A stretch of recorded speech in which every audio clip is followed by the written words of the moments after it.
Bueno, Shalom, bienvenidos. Bienvenidos una vez más a la porción de la Torá.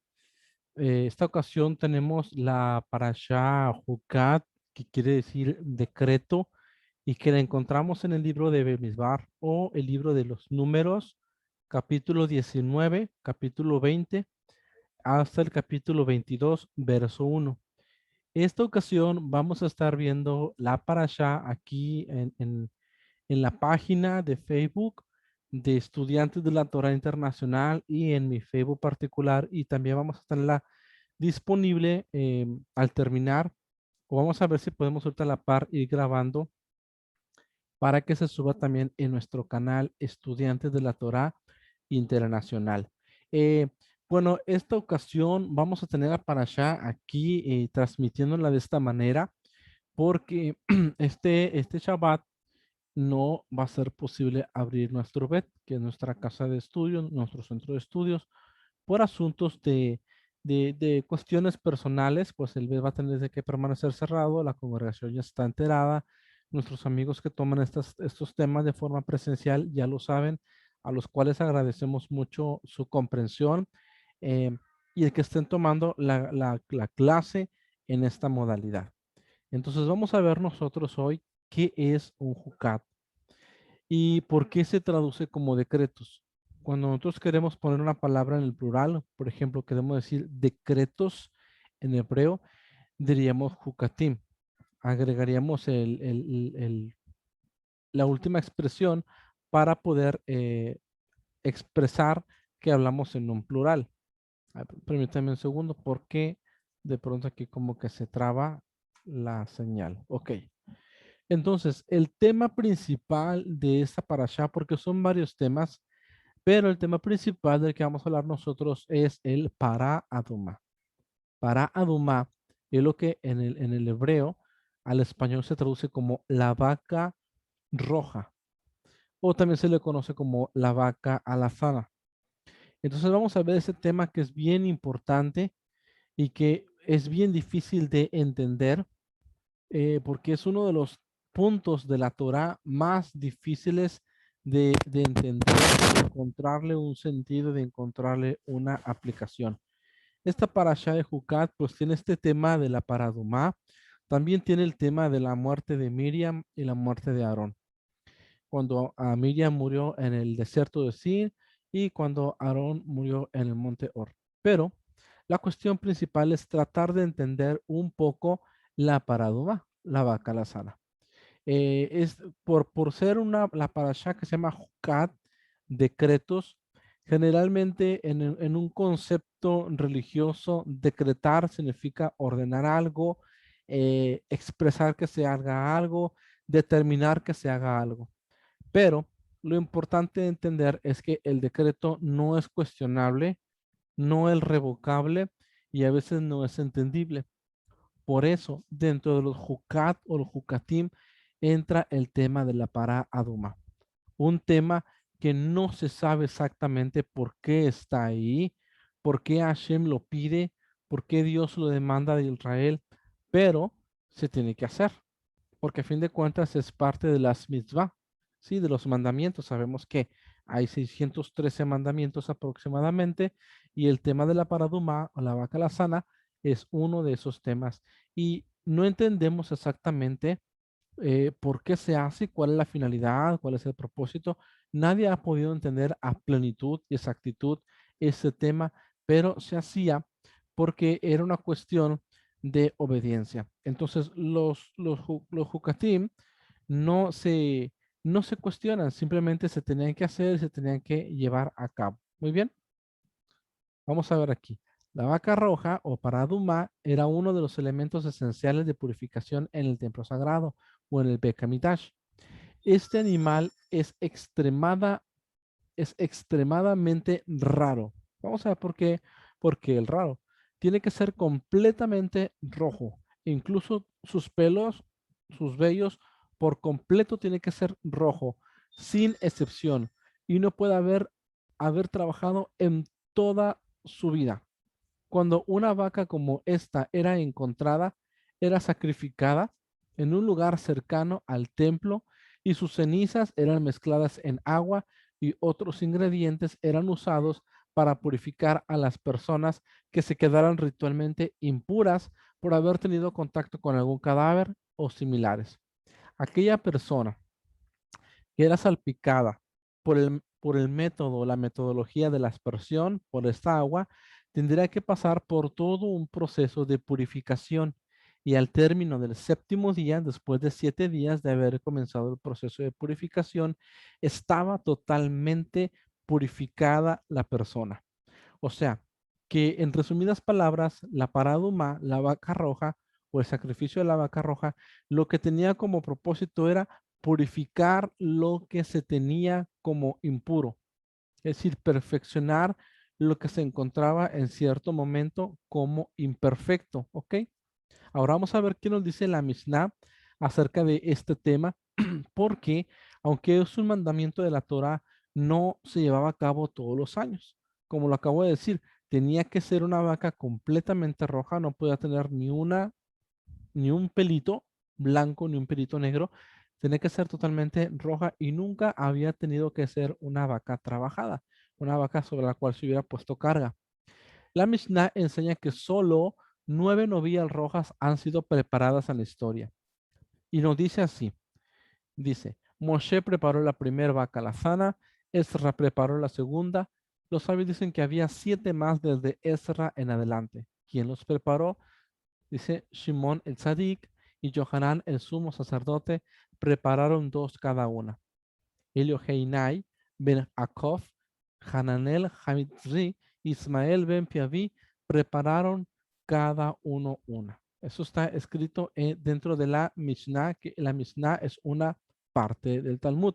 Ahora, el Rambam también nos comenta acerca de esto con la notable declaración de que el mismo Mashiach, el Mesías, preparará la 10ª novilla roja. Y dice así, 9 novillas 9 novillas rojas fueron preparadas de acuerdo con este mandamiento hasta la destrucción del segundo templo. ¿Cuándo fue la destrucción del segundo templo? Dato histórico.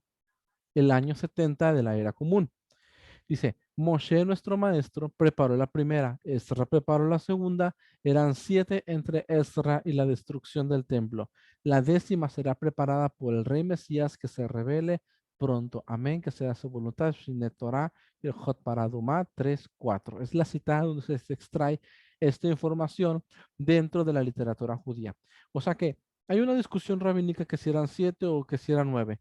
El punto de esto es entender que en un lapso aproximado de 1300, 1500 años, no se prepararon cientos y cientos de vacas rojas, sino que solamente fueron o entre 7 o 9 nada más. O sea, habían pocas posibilidades de poder preparar las aguas de la purificación. Ahora vamos a ver más adelante cómo se preparaban las aguas de la purificación.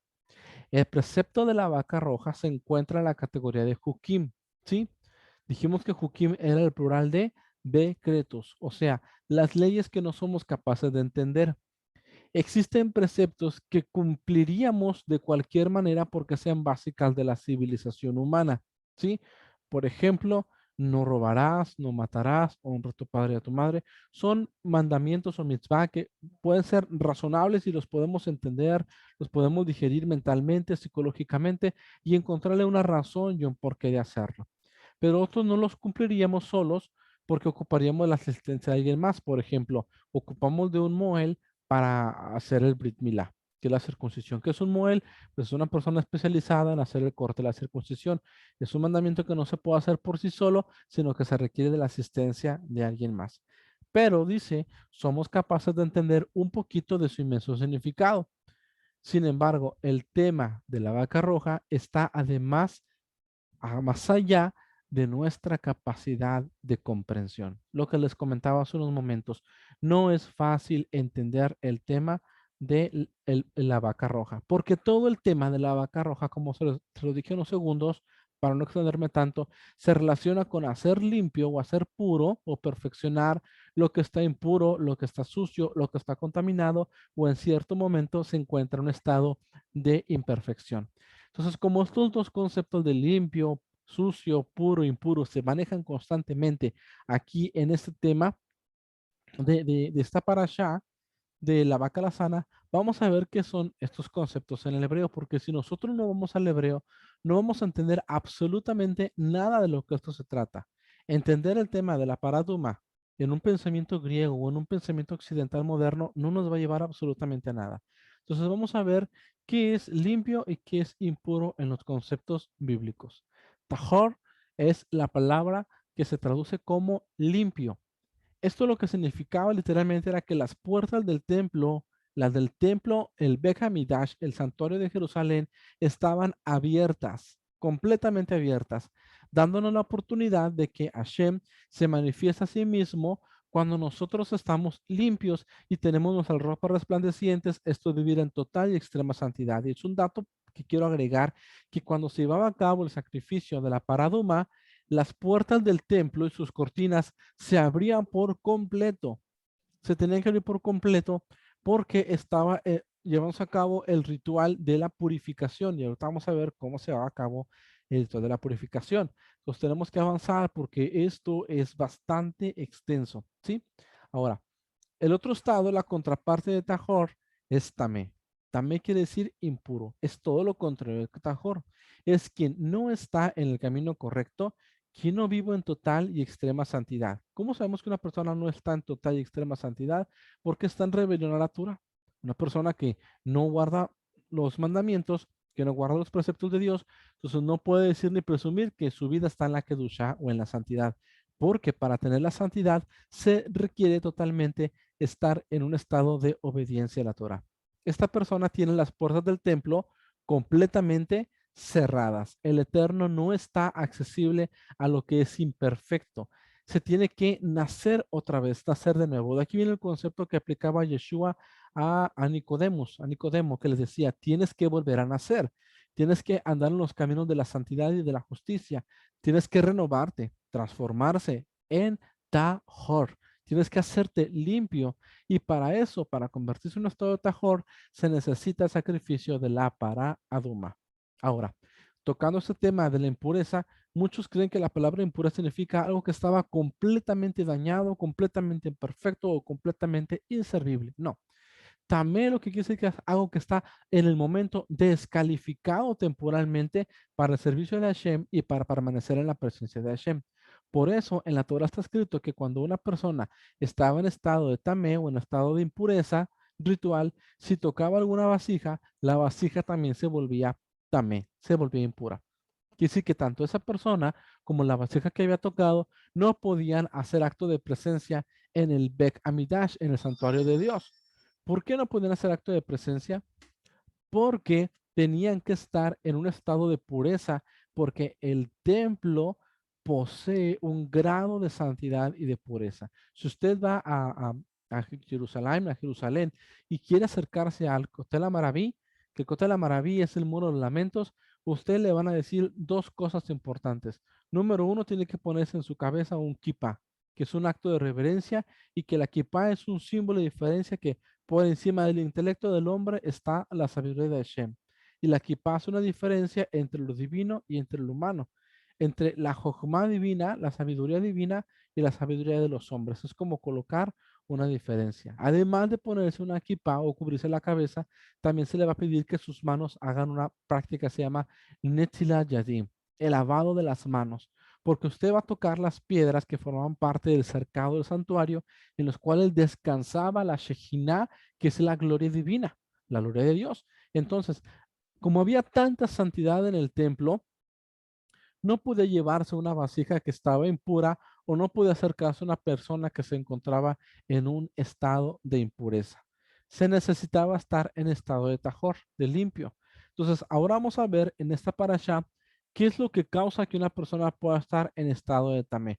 No lo voy a decir ahora porque más adelante el slide aquí lo vamos a estar viendo nosotros. Pero yo quiero que ustedes entiendan esta diferencia entre el tajor, que es limpio, y entre el tamé, que no es limpio o no calificado, pero que se puede perfeccionar y que se puede santificar para los propósitos y los servicios del Eterno. Dice, el final de los tiempos está relacionado directamente con el sacrificio de la vaca lazada.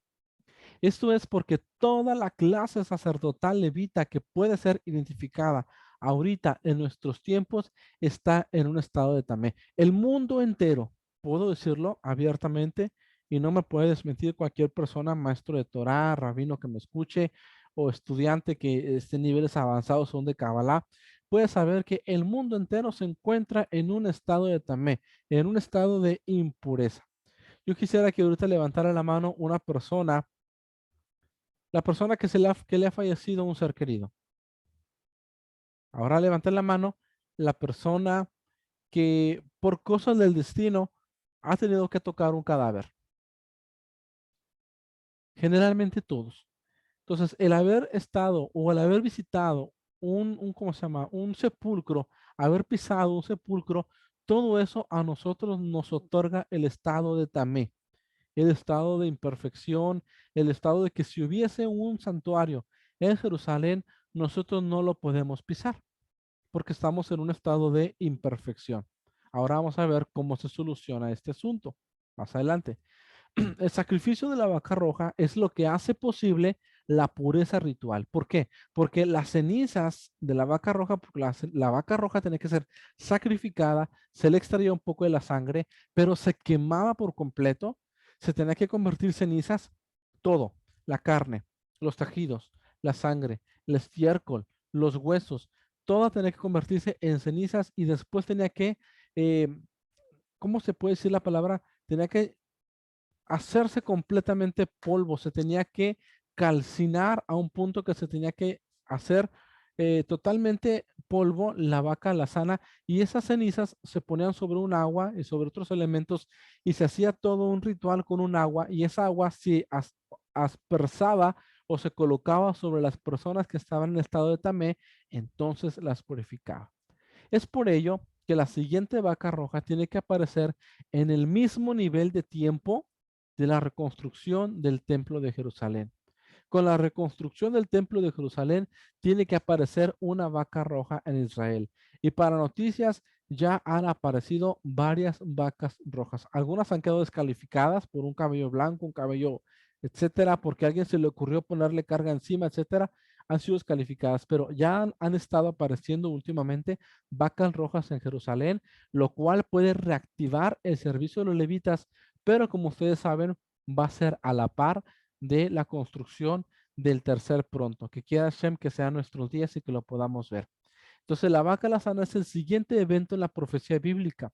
La gente ahorita está en un estado de confusión, siguiendo eventos que no debe de seguir o esperando cosas que no van a pasar. El templo y la vaca roja son el siguiente movimiento dentro del tablero profético. Hay gente que está esperando la llegada del Mesías, hay gente que está esperando la manifestación del antimesías, del anticristo, pero lo que nosotros tenemos que estar preparados ahorita para esperar es la construcción del templo y la aparición de la vaca roja. Porque sin vaca roja no hay purificación de levitas y no hay reactivación del sacerdocio otra vez. Y el sacerdocio necesita del templo.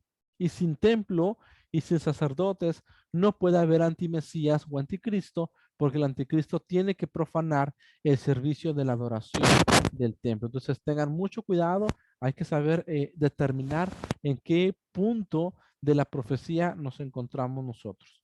Ahora, la Torá comienza diciendo lo siguiente: esta es la ordenanza de la ley que Hashem ha prescrito diciendo: di a los hijos de Israel que te traigan una vaca la sana perfecta, en la cual no haya falta, sobre la cual no se haya puesto yugo. O sea, tenía que haber perfección en la novilla, perfección por completo, como le había comentado. No pasar de más de 3 años de edad y no haber estado bajo yugo, o sea, bajo trabajos forzosos. Ahora tenemos que preguntarnos, bueno, ¿y esta novilla, esta paraduma, dónde tenía que ser sacrificada? Aquí les muestro un mapa que traje de internet gracias al Ministerio Pasión por la Verdad, donde recibimos mucho apoyo para poder dar esta clase. Y aquí podemos ver 1, 2 y 3. Los 3 montes principales de Jerusalén.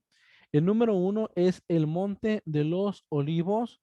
Y aquí esta línea que ustedes ven donde voy pasando el mouse es el Valle de Cedrón, que es un valle grande que se encuentra entre el Monte de los Olivos y entre aquí el número 2, que es donde está el Beis Hamidash, que es el santuario, y que perdón, este monte es lo que se conoce como el Monte Moriah. El Monte Moriah, que es donde Abraham iba a sacrificar a su hijo Isaac. ¿Recuerdan ese aspecto de la Torá en el libro de Génesis? Bueno, pues en este lugar es donde Abraham iba a sacrificar a su hijo Isaac, pero el Eterno lo detiene para que no lo haga y le promete que en este mismo lugar todos sus descendientes van a venir a adorarle. Y acá en el 3, donde ustedes pueden ver la ciudadela, es lo que se conoce como el monte de Sión. El monte de Sión. Por eso el monte de Sión también es llamado como toda la ciudad de David, toda la ciudad de Jerusalén, porque se encuentra en esta proporción. Entonces, ¿por qué les pongo estas montañas de Jerusalén? Porque ustedes tienen que saber que el sacrificio de la vaca roja no era ni en el monte de Sión ni en el monte de Moriah. Tenía que ser en el monte de los olivos. Tenía que ser aquí. Desde aquí salía la vaca lazana acompañada y era llevada hasta el monte de los olivos donde sacrificaba y acá se sacrificaba y desde acá se arrojaba 7 veces sangre en dirección hacia el santuario y entonces era en esta parte donde la vaca tenía que ser completamente calcinada, calcinada totalmente hasta los huesos, destruida, triturada para poder cumplir con el propósito. Ahora vamos a ver qué nos dice la Torá en Bemidbar 19:3. Dice, y la daréis a Eleazar el sacerdote, y él la sacará fuera del campamento y la hará degollar en su presencia. Ahora, aquí lo importante es entender por qué la Torá está diciendo y se la daréis a Eleazar, siendo que en ese momento cuando el mandamiento está siendo entregado, el sacerdocio lo poseía directamente Aarón, el hermano de Moshe. ¿Por qué se dice que la paradumá o la vaca roja tiene que presentarla Eleazar? Porque el precepto de la vaca roja se iba a aplicar directamente en la tierra de Israel, dentro de la tierra de Israel. Y para ese tiempo, Eleazar iba a ejercer el sacerdocio. Sí, es el sumo sacerdocio. Ahora, el altar, que es la dorada, estaba fuera del templo. Así se le llamaba. Estaba completamente fuera del templo, que era donde la paraduma era sacrificada. Desde ese altar había un puente elevado que cruzaba el valle de Cedrón. Ahorita lo vamos a ver en una imagen para que lo vean.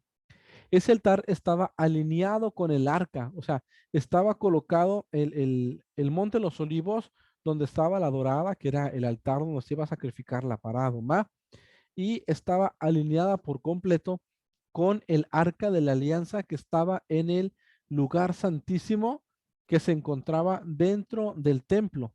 O sea, no se debía comer nada de la novilla. La novilla tenía que ser totalmente llevada al fuego. Dice, la siguiente imagen es el templo en los tiempos de Nehemías y a continuación veremos la significancia de las diferentes puertas del templo y sobre todo una en específico para cuadrar todo esto con el sacrificio de la vaca roja. Veamos qué dice en Nehemías capítulo 3, versículo 1 dice, entonces se levantó el sumo sacerdote Eliasib con sus hermanos los sacerdotes y edificaron la puerta de las ovejas. Ellos arreglaron y levantaron sus puertas hasta la torre de Jamea y edificaron hasta la torre de Hananel. Entonces aquí en este dibujo que ustedes pueden ver de la ciudad, se encuentra en medio del templo y acá dice Inspection Gate, la puerta de la inspección, que en el hebreo se le pronuncia como Mipkat. Esta es la Mikpa, que era la puerta de la inspección. ¿Qué se inspeccionaba aquí? Se inspeccionaba el sacrificio directo de la para Adoma. Era una puerta especial para la oveja. Ahí se hacía un conteo. Bueno, no estamos a ver ese tema del conteo. Se hacía un conteo especial en la MICPAC para que por ahí pasara lo que venía siendo, a ver, lo que pasara el puente que llegaba directamente y que cruzaba todo el Cedrón, todo el valle de Cedrón. Entonces era como que una altura, como si fuera un acueducto y pasaba por arriba de todo el valle de Cedrón y llegaba y descansaba totalmente sobre el monte de los olivos, donde el sacrificio de la vaca roja tenía que llevarse a cabo, porque como la Torah lo especifica, tenía que ser fuera del templo y fuera del campamento de Jerusalén. Entonces era una puerta especial que se le conocía como la puerta de las ovejas. Y aquí nosotros podemos empezar a hacer conexiones especiales para que entendamos el misterio que encierra el tema de la vaca roja. En Juan 17 dice, volvió pues Yeshua a decirles, de cierto os digo, yo soy la puerta de las ovejas. Es decir, Él es el que da el acceso a qué ovejas pueden pasar y qué ovejas no pueden pasar por la puerta. Yeshua en su regreso entrará por la puerta de las ovejas. También en Juan 10:1 dice, de cierto os digo, el que no entra por la puerta en el redil de las ovejas, sino que sube por otra parte, ese es el ladrón y el salteador. Quiere decir que él está diciendo directamente que su sacrificio está relacionado directamente con el sacrificio de la para Aduma y que si otro va a hacer un sacrificio o quiere usurpar su lugar, no puede hacerlo por otra puerta más que por la Micpac, que es la puerta que estábamos diciendo, que es la puerta de las ovejas. Ahora, ¿quién es el pastor de las ovejas? Juan 10:11 dice, yo, hablando de Yeshua, soy el buen pastor, su vida da por las ovejas. ¿Por qué da su vida por las ovejas? Porque la vaca roja es sacrificada por completo.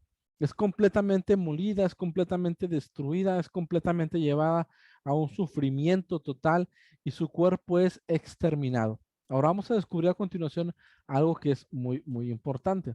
Vamos a ver acerca de la puerta de la inspección.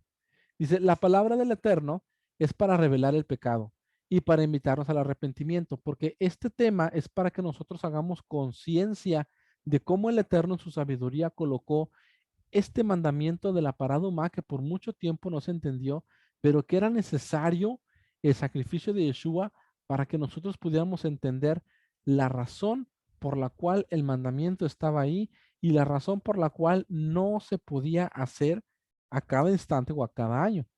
Dice, recuerden qué fue lo que pasó con los israelitas cuando salieron de Egipto. Estuvieron en el desierto por 40 años y ellos fueron ¿qué?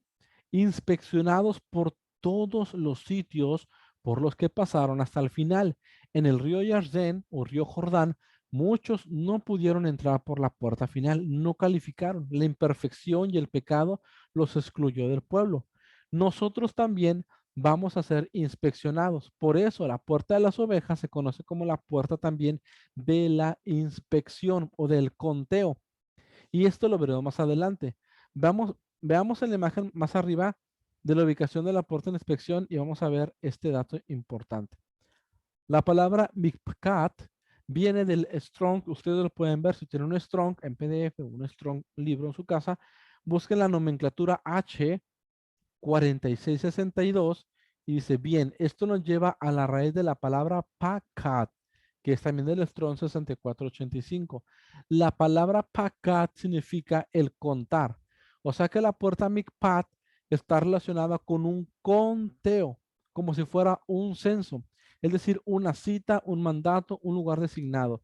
La puerta mikpat, perdón, está relacionada con que ahí, en ese punto especial, es una cita donde Hashem se reúne con quien va a ser la víctima y se le contabiliza como aquel que está calificado para cargar el pecado del pueblo de Israel. La puerta de la inspección es la puerta donde contaban o inspeccionaban algo. Es la puerta del censo. Proféticamente es algo maravilloso. Justo antes de que Yeshua regrese, ¿qué es lo que va a hacer? Yeshua va a realizar un censo en la puerta de la inspección. Entonces ahí va a haber una inspección importante que nosotros tenemos que entender y que vamos a verlo aquí en la siguiente diapositiva. Desde la puerta Micpat había un puente que iba a través del torrente del Cedrón, como se lo dije hace un momento, hasta el Monte de los Olivos. ¿Por qué había un puente entre el templo y el Monte de los Olivos cruzando el Valle de Cedrón? Digo, podían descender el Valle de Cedrón, dejen ponga la cámara. Podían estar el templo, podían bajar el Valle de Cedrón y luego subir hacia el Monte de los Olivos, que el Monte de los Olivos no es un monte, no es una montaña como comúnmente se cree. El Monte de los Olivos es una cordillera, ¿sabe qué es una cordillera como unas lomas extendidas después del Valle de Cedrón, donde se encuentran exactamente muchos árboles de olivos, que es donde los levitas acudían para extraer las aceitunas y realizar el aceite de la sagrada unción que se utilizaba tanto en el santuario, en el templo. Pero la cuestión acá es, ¿por qué utilizaban este puente? Miren, aquí está la dorada, que están ubicados ellos sobre el Monte de los Olivos, y hacia allá, donde pongo el puntero, está el templo apuntando directamente hacia el lugar santísimo, ¿Qué hay en el lugar santísimo? A ver, quienes han estudiado Shemot, ¿qué hay en el lugar santísimo? En el lugar santísimo está el arca de la alianza donde descansa el pacto de Dios. Y que espiritualmente se considera que el arca de la alianza en el lugar santísimo es el trono de Dios en la tierra. Sabemos que Dios está en su trono en los cielos, pero en la tierra Dios tiene establecido un trono y era directamente el lugar santísimo. O sea, que sí que el sacrificio de la vaca roja apuntaba directamente hacia el trono del Padre, hacia el trono de Dios, para que el Padre pudiese ver. Les dije al principio del tema que cuando se hacía el sacrificio de la vaca roja, las puertas del templo tenían que estar totalmente abiertas porque se estaba llevando a cabo un sacrificio que hacía lo inmundo o lo impuro, lo transformaba en puro, ¿sí? En tajor. Entonces, nosotros podemos ver que aquí estamos viendo cómo se llevaba a cabo el sacrificio y se hacía totalmente hacia la dirección de lo que tenía que estar viendo el Eterno. Dice, y Eleazar el sacerdote tomará de la sangre con su dedo y rociará hacia la parte delantera del tabernáculo de reunión con la sangre de ella 7 veces. Sabemos que el número 7 es el número de la perfección. Entonces el sacerdote tenía que tomar la sangre y la rociaba en dirección hacia el templo. ¿Para qué? Para que lo recibiera el templo, lo que viene siendo el sacrificio de la vaca alazana. El Cohen salpicaba con su índice en dirección a la puerta oriental del templo, lo hacía en forma lineal en dirección hacia el lugar santísimo, que es donde descansaba la presencia divina. Dice, y hará quemar la vaca ante sus ojos, su cuero, su carne, su sangre, su estiércol la hará quemar. Luego tomará sacerdote madera de cedro e hisopo y escarlata y lo echará en medio del fuego en que arde la vaca. Fíjense en cómo estos elementos, que es la madera de cedro, el hisopo y la escarlata, echarlos en el fuego, parece un ritual bastante raro, sospechoso o como que inentendible para la mente humana. Pero quemar por completo la novilla es un símbolo de entrega total. O sea, no hay una limitación, no hay una restricción, no hay una limitante para esto, sino que entregar la novilla roja al Eterno era un acto de entregarle al Padre todas nuestras imperfecciones. Y ahorita vamos a ver por qué hablamos de imperfecciones. Pero vamos a ver los elementos de la madera, el elemento del hisopo y el elemento de por qué tiene que ser de color escarlata, que son 3 elementos básicos que tienen que lanzarse al fuego cuando la vaca estaba siendo quemada. La madera o el madero está presentando la debilidad del hombre. Nosotros somos como debilidad. Usted puede acercar un pedazo de madera y se quema rapidísimo, se destruye. Así es el hombre, es completamente débil. Pues el Mesías carga con la debilidad y con el pecado de la humanidad. El hisopo está hecho para sanar las heridas. Usted puede tomar un hisopo, lo unta con alcohol o con algún elemento como el microcin y lo unta sobre una herida y usted va a ayudar a cerrar esas cicatrices y que cierren de buena manera y que cierre sin infección. Entonces, la obra mesiánica de Yeshua, su obra, es exactamente ese propósito. Lo que él hace es destruir a su cuerpo, dañar su cuerpo para poder darnos una sanidad y una redención completa a nosotros. El color escarlata es color rojizo, igual que la sangre derramada año tras año. El Mesías derrama su sangre por completo una sola vez y para siempre. Ahora dice en Bemidbar, en Números 19 y 16, lo siguiente. Dice, de igual manera, todo el, todo el que en campo abierto toque a uno que ha sido muerto a espada o que ha muerto de causas naturales o que toque hueso humano o tumba, quedará impuro durante 7 días. Al principio les preguntaba quién había tocado un cuerpo, quién había estado presente en un funeral, quién había ido a dejar flores o piedras a un sepulcro. Y porque todo eso a nosotros nos califica o nos coloca en un estado, en un estado de tamé o en un estado de imperfección y de impureza ritual. O sea que no solo el contacto físico con un cadáver produce impureza ritual de primer grado, sino también tocar el hueso de una persona, aunque sea viejo, o pisar alguna tumba también. Esta es la razón por la que se blanqueaban los sepulcros, para que nadie los pisara y que nadie quedara impuro necesariamente. La cuestión es que en el Valle de Cedrón, que es lo que diferencia el Monte de los Olivos y el Monte Moria donde estaba el templo, todo el Valle de Cedrón hay en sus faldas bastantes sepulcros, pero cientos, miles de sepulcros. Entonces, los sacerdotes no podían pasar por el valle de Cedrón porque eso los hacía ellos impuros y no podían complementar el proceso del sacrificio de la vaca roja.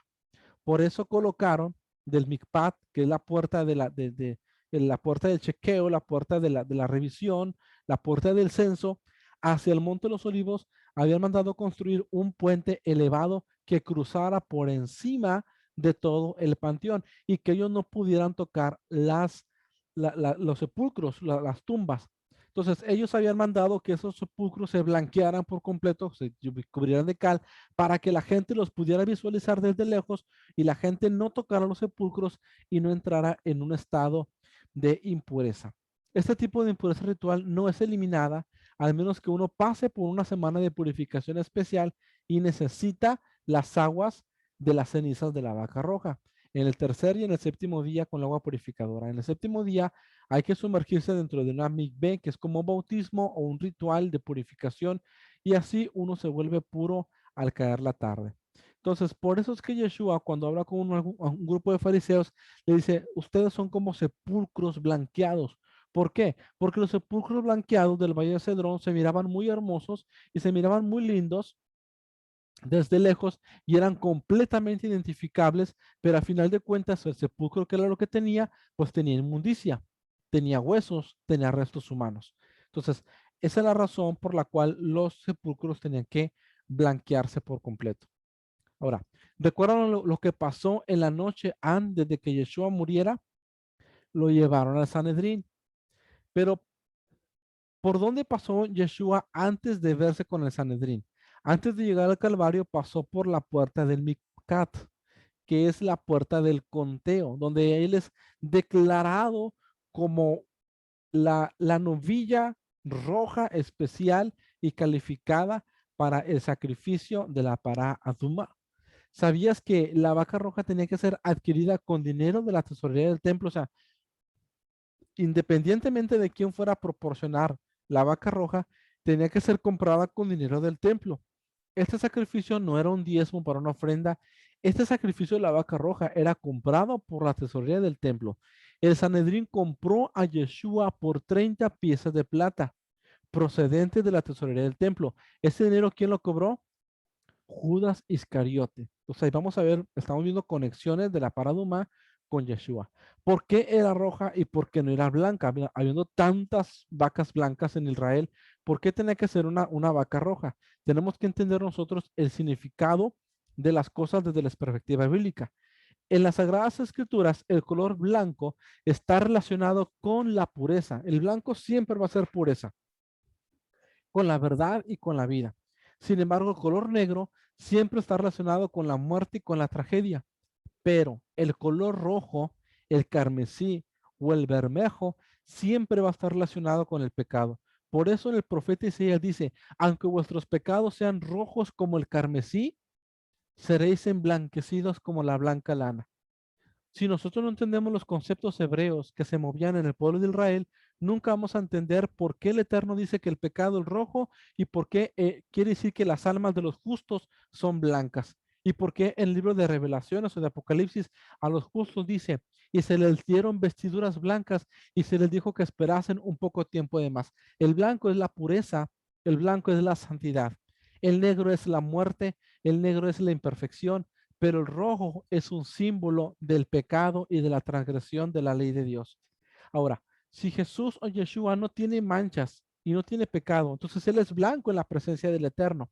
Él es puro, Él es completamente blanco. ¿Por qué el mandamiento de la vaca roja lo pone a Él como rojo? ¿Qué fue lo que le dieron cuando lo golpearon? Le dijeron, salve maestro, salve rey de los judíos. Le colocaron un manto rojo encima. ¿Por qué rojo? Porque al colocarle un manto rojo encima, él estaba recibiendo el pecado y la imperfección de todo el pueblo de Israel. Entonces, nosotros podemos conectar estas analogías o estos conceptos con lo que él estaba haciendo y con lo que representaba realmente el sacrificio de la para adumá o de la vaca roja. Aunque él era completamente blanco, se estaba volviendo sucio. Él estaba en un estado de tajor, ¿se acuerdan? Tajor, limpio, puro, perfecto. Se estaba convirtiendo en un estado de tamé, pero por necesidad a nosotros para perfeccionarnos. Entonces, ¿por qué no era una vaca blanca? lo más lógico y normal sería que fuese una vaca blanca, perfecta, preciosa, hermosa, completamente radiante. Los rabinos no entienden y no se explican por qué no era una vaca blanca que debía ser blanca para que fuera completamente pura y sin pecado. Tampoco los rabinos entienden el motivo del por qué el sacrificio de la vaca roja hace impuro a quien lo realiza. Sí, porque la persona que llevaba a cabo el sacrificio se volvía impuro hasta la noche. Pero sin embargo, las cenizas de la vaca roja hacían puro a todo un pueblo y lo perfeccionaban y le daban el estado de tajor a todo Israel. Recibíamos la aspersión, el rociamiento de las aguas de la vaca roja. Es todo un misterio. Es todo un misterio entender todo esto. Pero la vaca tenía que ser roja porque la vaca estaba representando la carga del pecado del pueblo de Israel. Porque la vaca roja está tomando sobre sí misma todos los pecados de nuestro pueblo, toda la impureza de Israel, con lo cual no puede ser blanca porque el color blanco es puro y es perfección. Entonces tenía que matarse, eliminarse y quemarse por completo la vaca roja como símbolo de eliminar las imperfecciones del pueblo de Israel.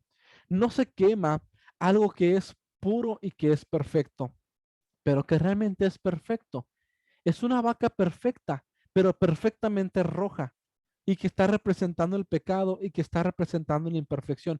Entonces, la vaca roja es consumida porque visualmente se cree que es imperfecta, cargando los pecados del pueblo de Israel. Pero interiormente, en el misterio o en el sod de la escritura, en los misterios, ella es completamente perfecta y califica completamente para cargar el pecado del pueblo de Israel. El rojo es relacionado en las Sagradas Escrituras con el pecado.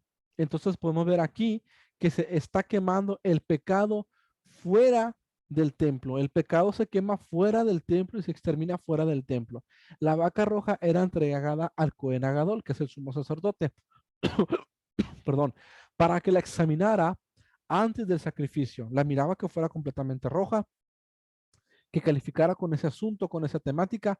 Y vemos cómo Yeshua fue entregado a Caifás.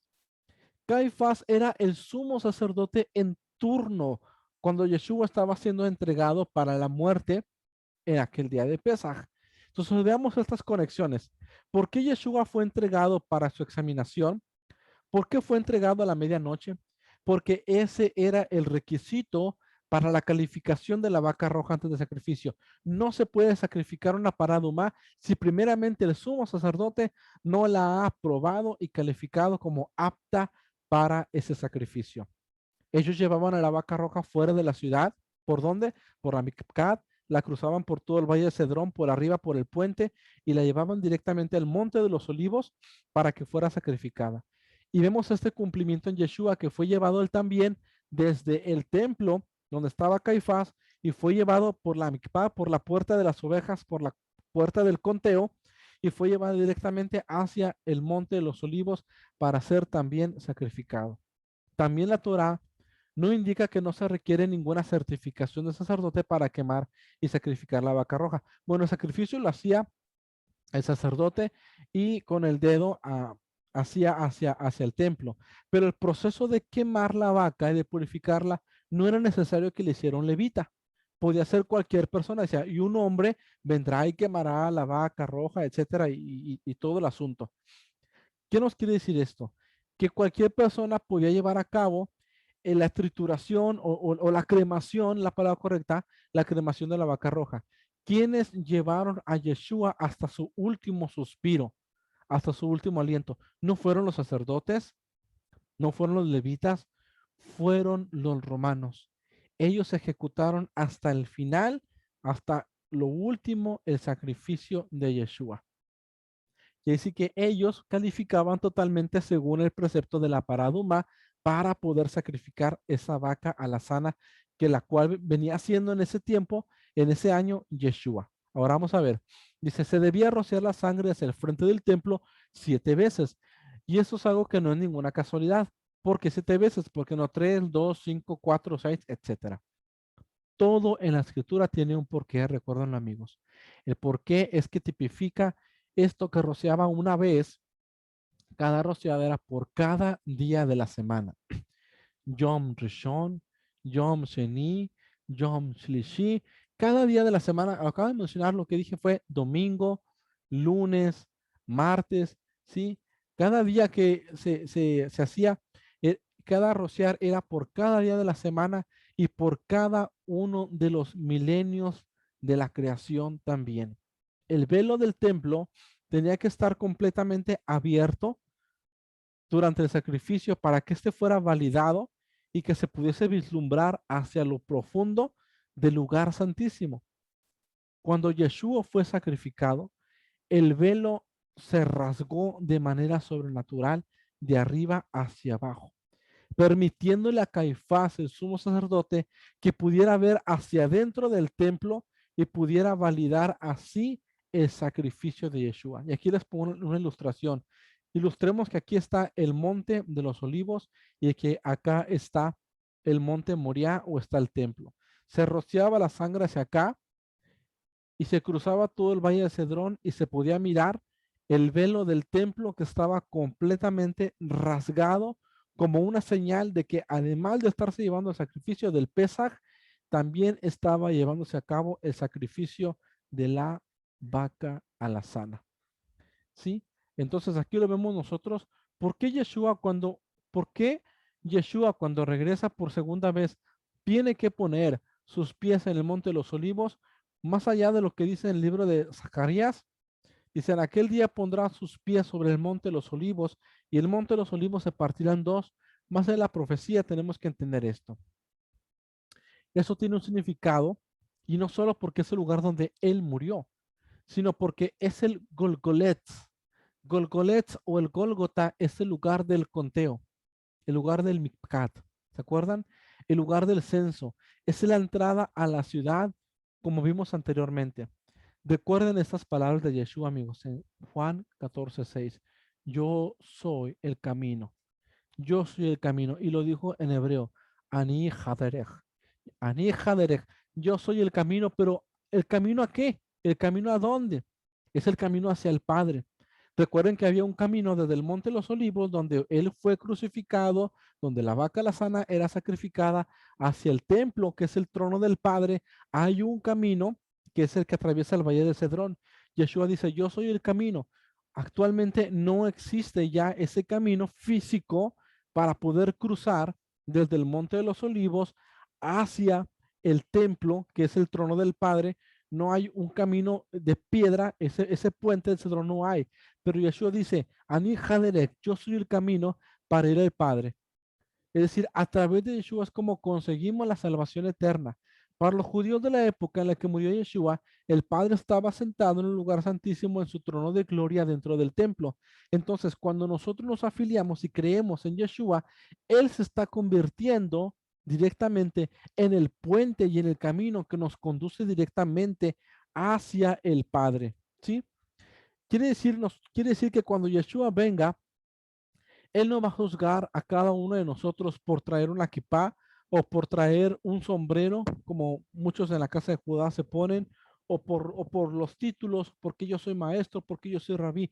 No, el Mesías va a juzgar en la vista de sus ojos y tendrá la virtud de poder oler y respirar la santidad de cada uno de nosotros.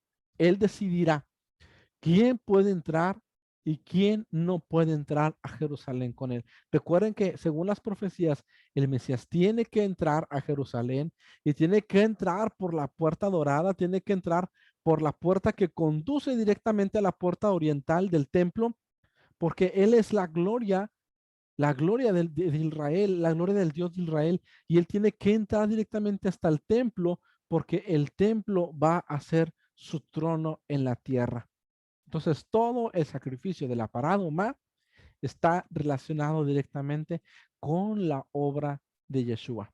Y hay más conexiones que podríamos hacer ahora, pero el tiempo se nos iría y terminaríamos en horas, amigos. Créanme, es un tema maravilloso. Pero yo quería compartirles este tema para que ustedes vean cómo el sacrificio de la parada de la vaca roja o la vaca lazana se conecta totalmente con la obra redentora de Yeshua HaMashiach. Me dio mucho gusto haberlos visto una vez más, haber estado con ustedes. Nos vemos en el próximo Shabbat, quizá ya sea presencial en el Bet. Shabbat Shalom para todos.